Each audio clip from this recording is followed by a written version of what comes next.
Bonjour et bienvenue à cette toute nouvelle étude du livre de l'Apocalypse. Aujourd'hui, on va voir la dernière église, c'est-à-dire la 7e, et c'est l'église de Laodicée qu'on retrouve dans Apocalypse, chapitre 3, les versets 14 à 22. Laodicée est la 7e et dernière église à recevoir une lettre du Christ dans l'Apocalypse. Contrairement à Smyrne ou Philadelphie, elle ne reçoit aucun éloge. Ce qui domine ici, c'est le diagnostic sévère d'un état spirituel dégradé, tiède, aveugle et autosatisfait. Pourtant, cette lettre contient aussi l'une des plus belles invitations du Nouveau Testament. C'est celle où Christ frappe à la porte. Et vous allez voir tout à l'heure, Christ n'abandonne pas son Église.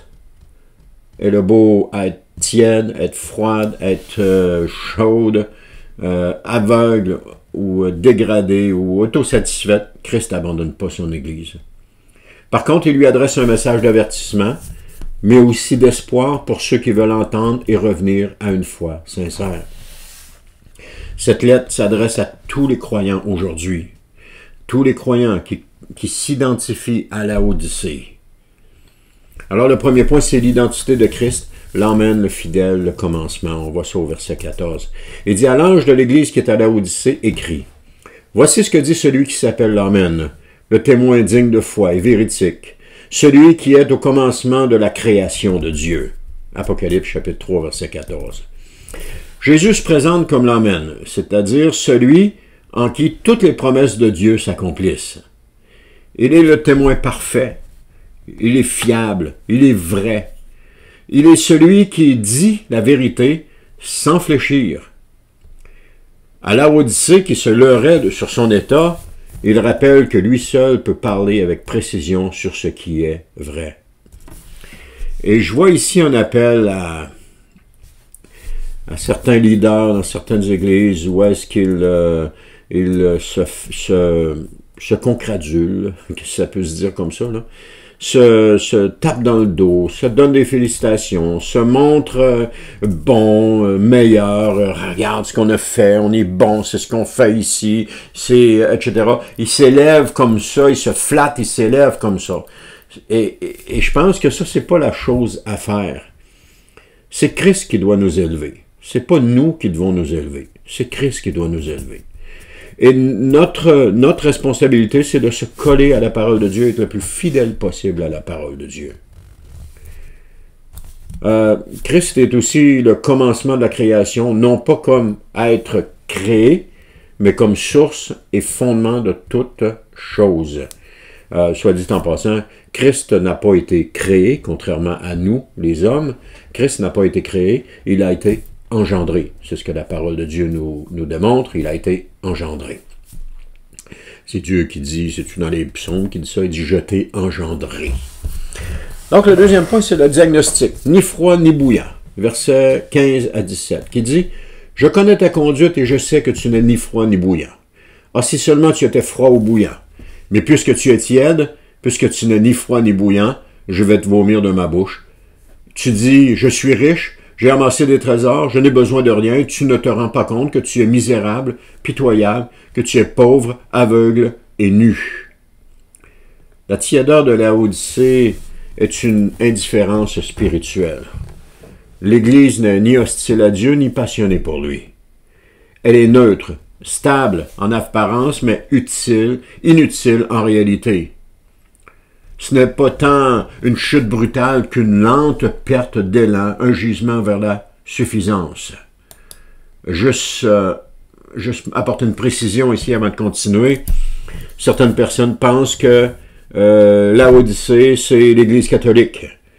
Je m'excuse, mais Christ n'a pas écrit une lettre à l'Église catholique. L'Église catholique est une religion, ce n'est pas une Église de Christ, c'est une religion. Avec des dogmes, avec des façons de faire, avec comment est-ce qu'ils appellent ça, j'oublie le nom en tout cas. C'est pas une église de Christ. Faut s'en rendre compte. Il y a beaucoup d'idoles dans cette église-là et c'est loin d'être Laodicée. S'il y a quelque chose, c'est encore pire que Laodicée.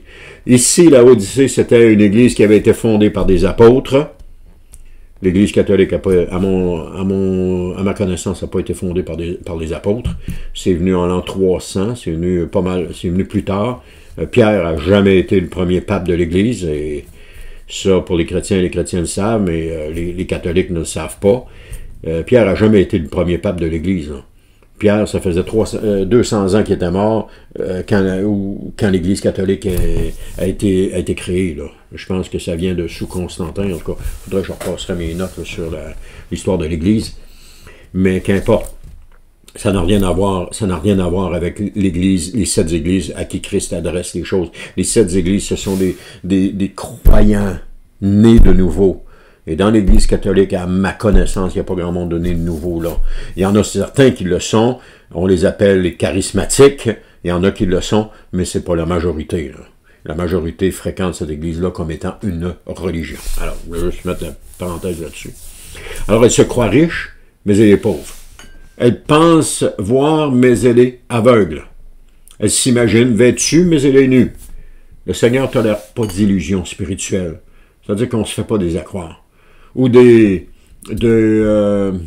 la présomption. Voilà le mot que je cherchais. On ne fait pas dans la présomption avec Christ. Il rejette une foi qui se satisfait d'elle-même. Et combien est-ce qu'on en voit de cela?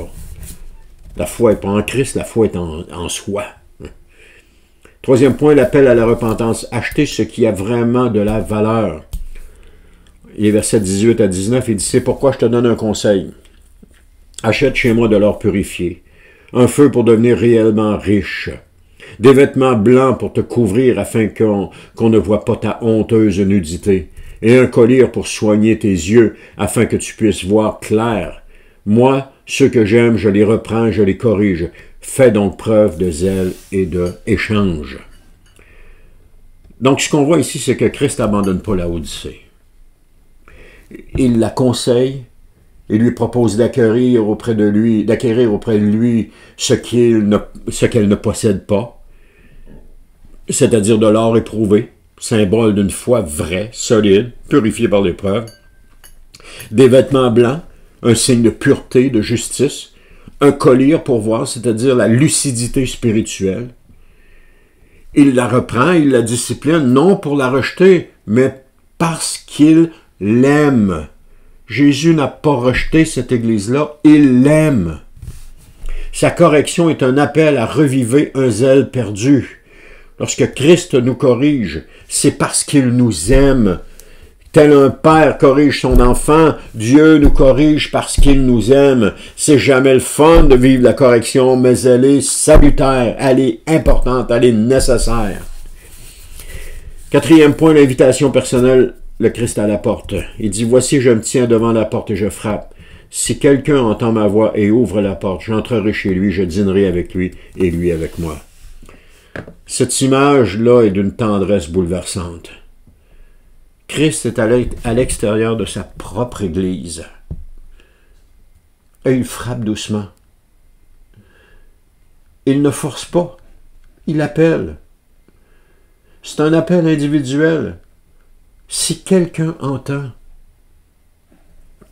et celui qui ouvre connaîtra une communion intime. Le repas partagé évoque la joie, la paix, l'unité retrouvée. La relation, ça évoque aussi la relation avec le Seigneur Jésus. J'entrerai chez toi, je dînerai avec toi, on va passer du temps ensemble, on va manger ensemble, on va discuter ensemble. Ça évoque tout cela. Mais ce que j'aime, c'est de voir que Christ est à l'extérieur de sa propre Église et qu'il frappe doucement à la porte.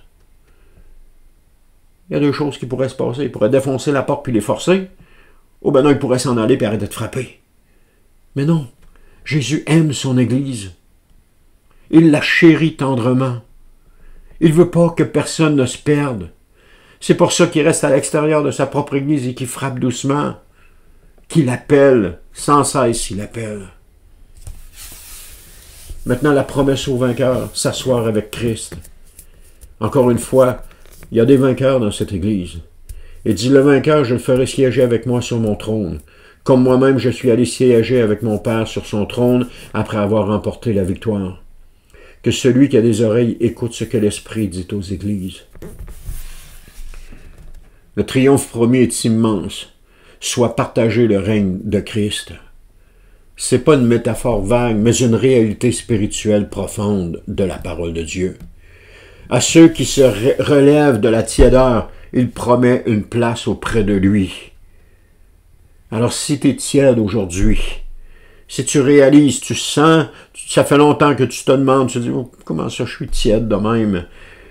Jésus frappe à la porte de ton cœur. Il te tend une main, il t'invite à sortir de cette tiédeur, à venir à lui, à reprendre le chemin de la marche avec lui, dans une passion et un amour non mesurable.